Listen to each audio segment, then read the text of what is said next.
Have you heard about China's revolutionary $37 billion man-made island built in the sea? What makes this project so groundbreaking? What kind of impact will it have on the surrounding ecosystem and the local economy? How does it compare to other man-made islands around the world? This awe-inspiring project, owned and developed by the HNA Group, is a true engineering marvel that has taken years of planning and execution to bring to life. With the potential to become a major tourist destination, the Nan Hai Pearl Artificial Island is set to transform the region's economy and tourism industry in a big way. Join us as we explore the fascinating story behind this man-made island and the impact it could have on the surrounding area. Don't miss out on this chance to learn about one of the most ambitious and exciting engineering projects of our time. Off the shore of Holiday Beach in Haikou Bay, Hainan, China, a remarkable construction project called the Nan Hai Pearl Artificial Island is now under construction. The HNA Group, a sizable Chinese conglomerate with interests in everything from hotels to airlines, owns it and is in the process of developing it. The island's construction is still in its early phases, but as of April 2016, it consists of a roughly circular body of land connecting to the mainland by a bridge. This project's long-term goals are rather lofty.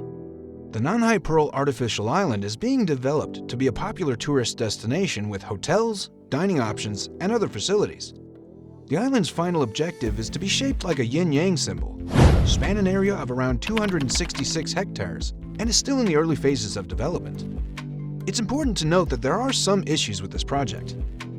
Others worry about the possibility of overdevelopment and congestion in the region, while some have expressed worries about the environmental implications of creating an artificial island in such a sensitive habitat. The developers, however, have vowed to consider these issues and limit any adverse effects on the neighborhood's ecology. There is no doubt that the Nan Hai Pearl Artificial Island is a daring and intriguing development, notwithstanding these reservations. It stands for the nexus of technology, business, and tourism, and it has the potential to make the area a popular travel destination for people all over the world. It's still too early to predict what this project's final result will be, but it's obvious that it's something to keep an eye on. So what precisely is the purpose of this island? Some see it as a danger to freedom of passage and a possible spark for war, while some see it as a sign of China's expanding strength and influence in the region. China's efforts to press its territorial claims in the South China Sea are part of a larger strategy. Furthermore, China contends that numerous disputed islands and reefs in the region are part of its territory. Several of these islands are also claimed by other nations, including Vietnam and the Philippines. For many years, this has caused tensions and sporadic clashes in the area. China's response to this issue was to just construct its islands. The plan was to establish a physical presence in the region to support its claims and give it more negotiating power with other nations. The Great Wall of Sand was thus created. This endeavor was extremely ambitious, and that is an understatement. Massive amounts of sand from the ocean floor had to be dug out and piled up to make the artificial islands.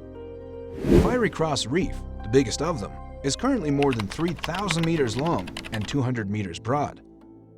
That is larger than a few tiny nations. Yet, constructing the islands was only the first step. After that, China built a variety of amenities on them, including ports, airports, and military facilities. There are even rumors that the islands are home to missile batteries. Understandably, this has concerned many nations in the area and throughout the world. What is China's opinion on all of this then? They contend, however, that they have a right to the islands and that their activities are just motivated by self-defense. They support their assertions with historical data and international law.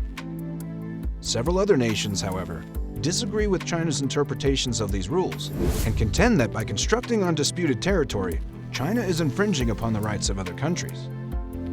The globe is interested in China's $37 billion initiative to create an artificial island in the middle of the ocean.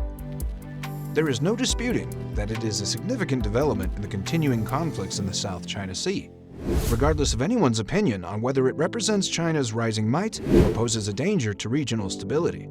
Only time will be able to determine what this project's long-term effects will be, as is the case with many other issues in international affairs.